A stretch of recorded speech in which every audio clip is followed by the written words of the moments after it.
주님 부활하셨습니다. 우리 박수로 함께 영광 올립시다. 아멘.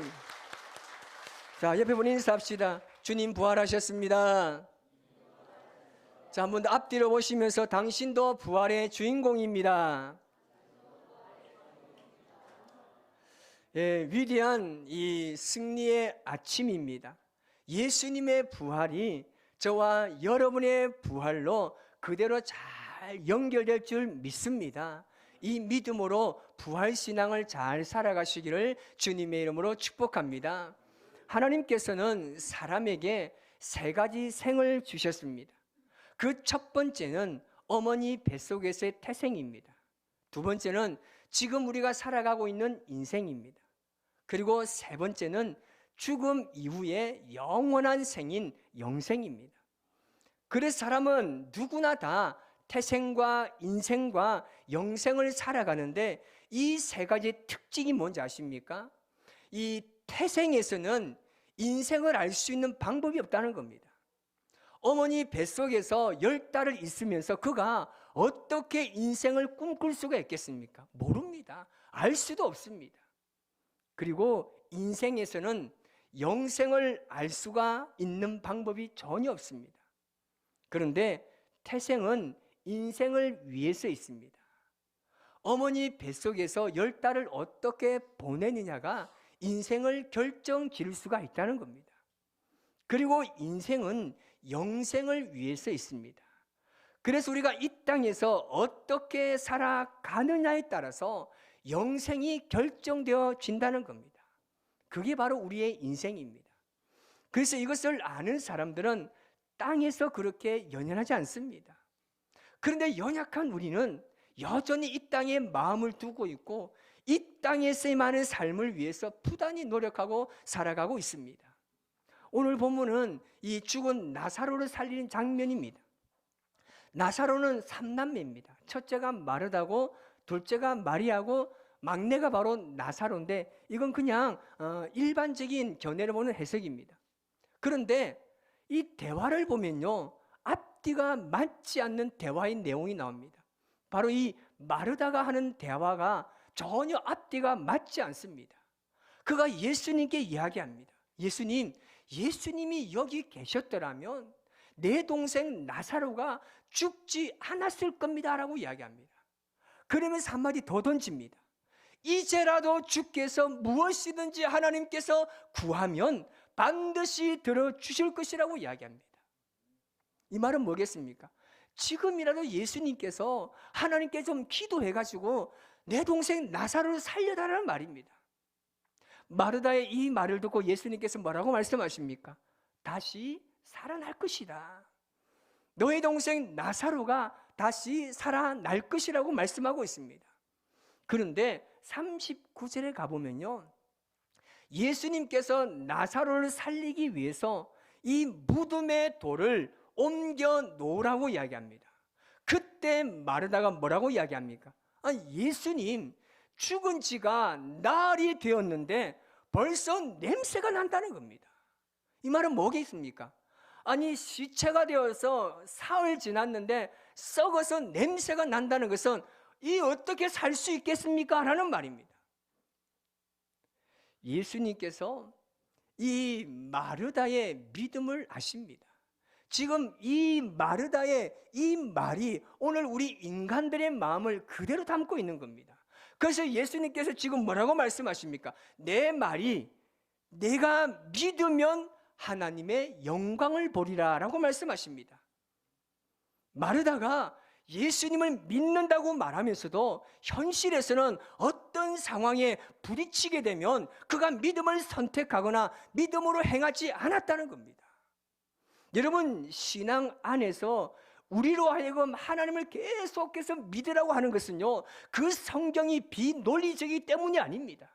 성경에서 하나님께서 우리에게 계속해서 믿으라고 말하는 것은요, 이것이 명확한 사실임에도 불구하고 초월과 무한의 능력을 담고 있기 때문에 우리에게 믿으라고 요구하시는 겁니다. 우리가 가지고 있는 어떤 생각이나 우리가 가지고 있는 이 이해가 얼마나 보잘것없고 부족한지를 우리가 잘 알아야 하는 겁니다. 그래서 예수님께서 마르다에게 뭐라고 합니까? 내가 믿으면이라고 말씀하시면서 그에게 믿음을 지금 요구하고 계신 겁니다. 우리가 결단코 그 하나님의 선하심과 온전하신 뜻을 알 수 없기 때문에, 그래서 우리가요 믿음을 가지려고 하면 우리 안에 있는 우리 자신을요 끊임없이 깨트려야 하는 겁니다. 전능하신 하나님의 그 기적의 역사, 우리가 믿는다고 하면서도 그 믿음을 나에게 적용하지 못하고 있지는 않습니까? 하나님을 여전히 믿는다고 말하면서 하나님의 그 기적의 역사가 내 상식과 환경을 뛰어넘어서 나타난다는 사실을 믿음의 눈으로 바라보지 못하고 있지 않은지 여러분 잘 생각해 보셔야 됩니다. 지금 마르다는 자신 안에 있는 믿음으로 말미암아 죽은 자를 살리시는 그 예수님의 능력을, 그 부활의 능력을, 그 놀라운 경험을 가로막고 있다는 사실입니다. 여러분 창세기 18장에 가보면요 하나님께서 99세가 된 이 아브라함과 89세가 된 사라에게 나타나 말씀하십니다. 뭐라고 말씀하십니까? 내가 이맘때에, 내년 이맘때에 내게 아들을 줄 것이라고 말씀합니다. 그때 하나님께서 뭐라고 말씀하십니까? 18장 14절입니다 시작. 여호와께서 능하지 못할 일이 있겠느냐고 말씀합니다. 이것을 히브리어로 그대로 직역하면 이런 말입니다. 어떤 일이 여호와께 경이로울 수 있겠느냐라는 말입니다. 뭐냐면 하나님께서는요 그냥 경이로운 게 없습니다. 그냥 하나님께는 모든 게 평범하다는 겁니다. 인간에게는 기적이고 인간에게는 불가능하다고 생각되는 그 모든 일들이 하나님께는 그저 평범한 일 중에 하나라는 겁니다. 여러분 인간에게는 불가능한 일들이요 하나님께 너무나 쉽고 간단한 것에 지나지 않는다는 겁니다. 그러므로 하나님께서는요 뭐 경이로울 게 있겠느냐, 놀랄 일이 없다는 겁니다. 우리가 보기에 놀랍고요 우리가 보기에 기적이고요 우리가 보기에 떨릴 일이지 하나님은 그저 그런 일에 불과한 겁니다. 놀랄 일이 아니라는 겁니다. 한번 생각해 보십시오. 하나님께서 온 세상을 창조하셨습니다. 인간을 만드셨어요. 온 우주 만물을 지으셨습니다. 하늘과 땅과 바다를, 이 모든 것을 창조하신 하나님께서 여러분 죽은 자를 살리는 게 뭐가 놀랍겠습니까? 무리를 걸어가시고 여러분 병자를 고치시고 귀신을 떠나가게 하시고 물고기 2마리와 보리떡 5개로 5,000명을 먹이신 일이 뭐가 그렇게 큰 일입니까? 내가 믿는 분이 그 창조주 하나님의 사실을 안다면 우리가 그 하나님을 믿는다고 하면서 왜 내 문제에 대해서는 늘 이 일에 대해서는 불가능하다고 말합니까? 그게 바로 내 믿음과 내 삶이 모순되어 있다는 겁니다. 우리가 창조주 하나님을 만났고 그 하나님을 알고 있다면 믿지 않는 게 더 기적입니다. 사실 안 믿는 게요 더 어려운 일이에요. 여러분 하나님 믿습니까? 그분이 이 땅에 예수님을 보내시고 그분이 죽으시고 부활하신 것을 믿으십니까? 그런데 조그마한 문제 앞에 왜 그리 고심합니까?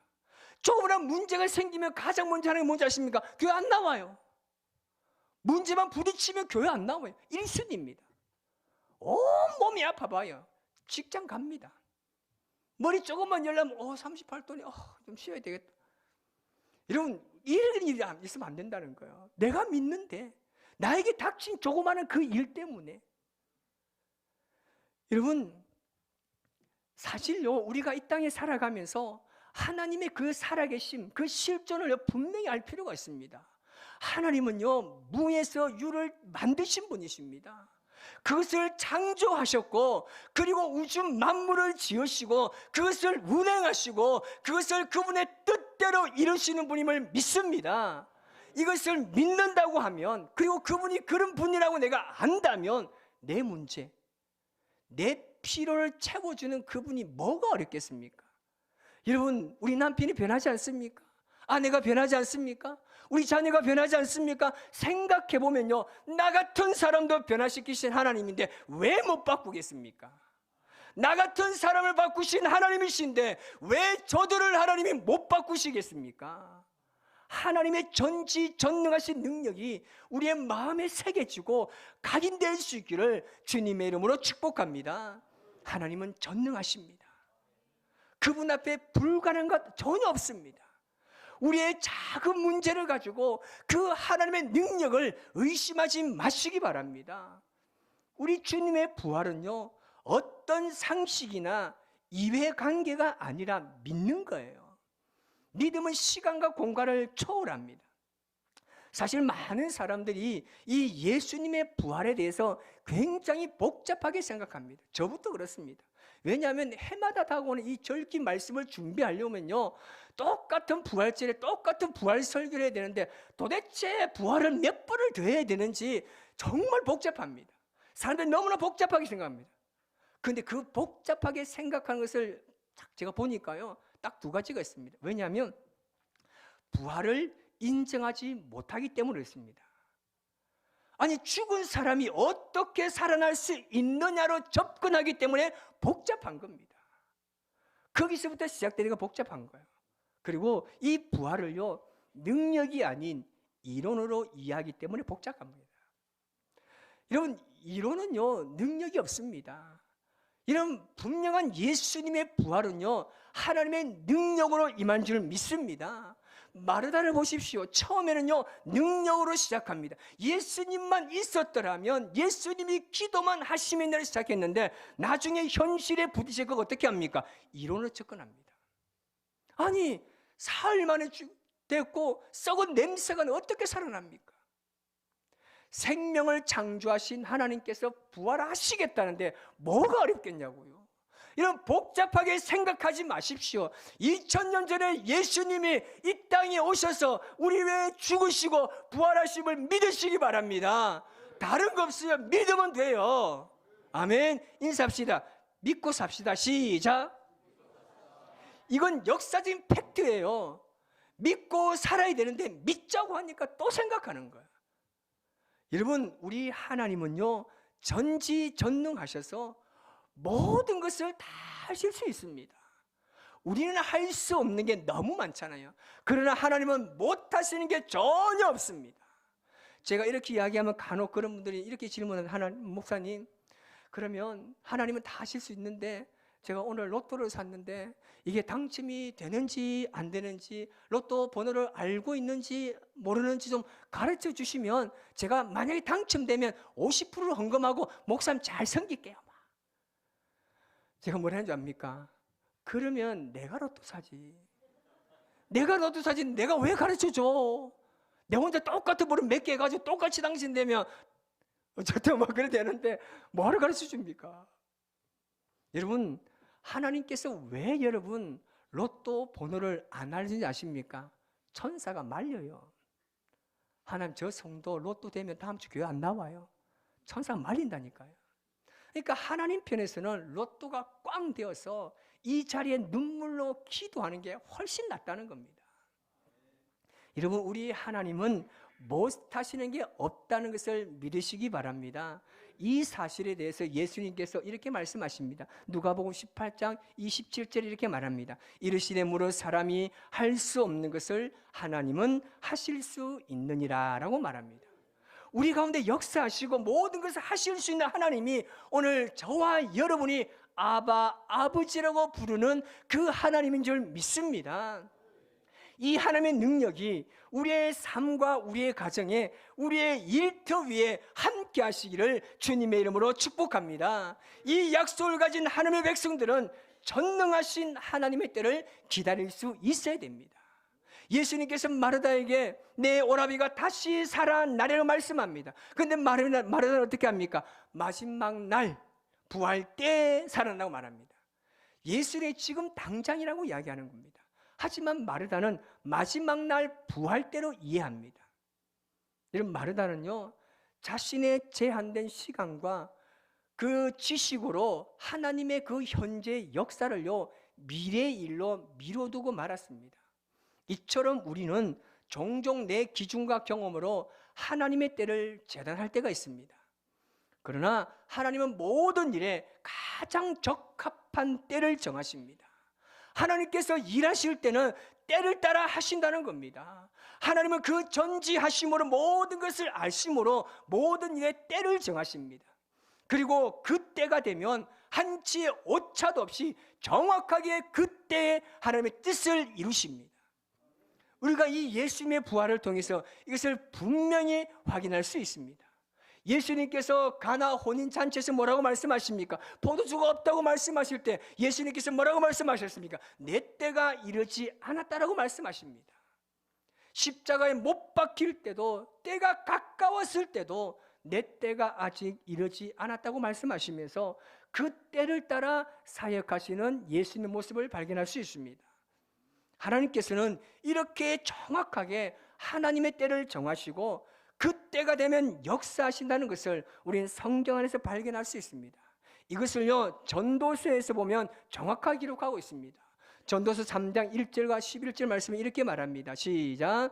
범사에 기한이 있고 천하만사가 다 때가 있나니 하나님이 모든 것을 지으시되 때를 따라 아름답게 하셨고 또 사람들에게는 영혼을 사모하는 마음을 주셨느니라. 그러나 하나님이 하시는 일의 시종을 사람으로 측량할 수 없게 하셨도다. 아멘. 그래 사실 우리가 하나님의 말씀을 정말 받았다라면 그것이 속히 이루어지지 않는다고 해서 하나님을 의심하거나 하나님을 원망해서는 안 되는 겁니다. 왜냐하면 하나님께서는 우리에게 약속을 주셨는데 그 약속은 절대 하나님이 취소하지 않으시고 반드시 이루시기 때문에 그렇습니다. 그러니까 하나님이 그 약속을 이루지 않는 것은 하나님께서 신실하지 않기 때문도 아니고 그 능력이 없기 때문도 아닙니다. 오직 하나님의 때가 이르지 않았기 때문입니다. 그렇기 때문에 우리가 하나님의 약속을, 그리고 그 말씀을 받았다라면 하나님의 때가 반드시 이루시는 그 하나님을 믿으셔야 합니다. 그리고 인내하며 기다릴 수 있어야 됩니다. 사실 여기에 믿음이 있습니다. 여러분, 오늘은 부활주일입니다. 정말 제가 지금 너무 정신없게 달리고 있잖아요. 제가 딱 이제 3분만 하면 마칠게요. 그 다음에 엄청난 하나님의 기뻐하시는 찬양이 준비되어 있기 때문에 제가 말씀을 마무리하려고 합니다. 여러분, 이 부활의 아침에 하나님께서는 이 부활을 그냥 부활로 한순간으로 정하신 게 아니라는 겁니다. 그 옛날 수많은 선지자 통해서 예전에 말씀하신 말씀이에요. 이사야를 통해서 주의 죽은 자들이 살아난다고 예언합니다. 호사서 가보면 여호와께서 이틀 후에 우리를 살리시며 셋째 날에 우리를 일으킨다고 예언하셨습니다. 그러니까 성경의 모든 말씀을 보면 약속과 성취가 있습니다. 그리고 그것을 믿는 사람을 통해서 일하시는 하나님의 섭리를 우리가 발견할 수 있는 겁니다. 우리의 영원한 생명을 위한 그 하나님의 선택으로 이루어진 이 놀라운 사실을 우리만 알고 누려서는 안 되는 겁니다. 그래서 오늘 우리는 오후에 이 부활을 상징하는 계란을 들고 이 주변에 부활의 기쁜 소식을 전할 겁니다. 막 가실 때요, 또 이거 또 노방전도 되지 않는데 가냐고. 안 돼도 돼요. 갈 때요, 웃으면서 랄랄랄라 기쁨으로 부활의 소식을 알리세요. 기쁜 소식을 전하는데 빨리 죽고 막 그냥 집에 가자, 이게 아니에요. 하나를 주더라도 우리 예수님 부활하셨습니다, 할렐루야. 좀 부끄럽습니다. 좀 따라하십시오. 어쨌든 이렇게 기쁜 마음으로 우리가 부활 소식을 전해야 됩니다. 우리 교회도 마찬가지입니다. 교회가요, 일어나야 됩니다. 새로워져야 됩니다. 말씀으로 위대한 하나님의 역사하심을 믿는다라면 그 믿는 믿음만큼 행하는 게 바로 사람들입니다. 우리 모두가 정말 믿는 것만큼 열심으로 주의 복음을 전하시기 바랍니다. 믿는 사람답게 살아가시기 바랍니다. 진짜 그리스도인답게 부활의 소식을 가슴에 새기고 살아간다라면 오늘의 절망과 오늘의 위기가 내 인생에 다시금 시작되는 하나님의 역사가 될 줄 믿습니다. 여러분, 부활하셔서 성취하신 예수님처럼 하나님의 때에 놀랍도록 역사하시는 그 하나님의 일하심을 오늘 이 부활의 아침에 경험하는 저와 여러분의 삶이 되어서 온 천하에 이 기쁜 소식을 전하는 저와 여러분의 아름다운 인생이 되시기를 주님의 이름으로 축복합니다. 기도하겠습니다. 살아계신 하나님 감사합니다. 언제나 변함없는 사랑 우리를 지키시고 함께 하셔서 감사합니다. 이 부활의 소식을 전하기 위해서 하나님께서 계획하시고 섭리하시고 가장 정확한 때에 이루신 줄 믿사오니 이 부활의 신앙을 가지게 도와주시고 이 예수님만이 영원한 생명임을 기억하여서 이것을 알지 못하는 수많은 사람들에게 이 부활의 소식을 증가하는 우리 교회와 우리 모든 성도들